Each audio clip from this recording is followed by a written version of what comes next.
ఈరోజు మేము ఒక టెంపుల్కి వెళ్తున్నాము. ఈ టెంపుల్ వచ్చేసి మా సైడ్ మోస్ట్ పవర్ఫుల్ దేవత నైనంపల్లి మైసమ్మ.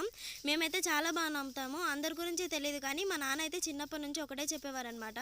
అప్పట్లో మా నాన్న వాళ్ళు ఏ కోరిక కోరుకున్నా వెంటనే నెరవేరేదంట. ఆ తర్వాత అమ్మవారికి మొక్కుబళ్ళుగా కోళ్ళు మేకలు లాంటివి ఇచ్చేవారంట. కానీ అమ్మవారి దర్శనం ఓన్లీ ఆదివారం రోజు మాత్రమే ఉంటుంది. మిగతా రోజుల్లో అయితే అసలు ఎంట్రీ అయితే ఉండదన్నమాట.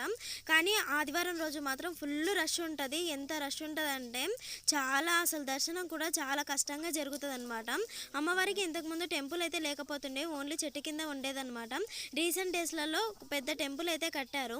ఇంత పెద్ద టెంపుల్ ఉన్న లోపల అమ్మవారి పైన అయితే డైరెక్ట్ వర్షం పడేలా ఎండ కొట్టేలాగా అయితే ఉంటదన్నమాట. అమ్మవారి దర్శనానికి ముందు అమ్మవారికి సంబంధించిన పూలు సామాగ్రి అంతా కూడా బయట అమ్ముతారు. వాటన్నింటిని తీసుకొని ఇంకా లోపలికి అయితే వెళ్ళిపోవాలి. దర్శనం కూడా చాలా కష్టంగా జరుగుతుంది అనమాట. అంత రష్ ఉంటుంది. అమ్మవారికి దర్శనం జరిగిన తర్వాత కాసేపు అలా కూర్చొని బయట అయితే ఫుల్ జాతర పెడతారనమాట. ఇంకా జాతరలో కావాల్సినవన్నీ కొనుక్కొని బాగా ఎంజాయ్ చేసి ఇంటికైతే వచ్చేసాము. Bye bye.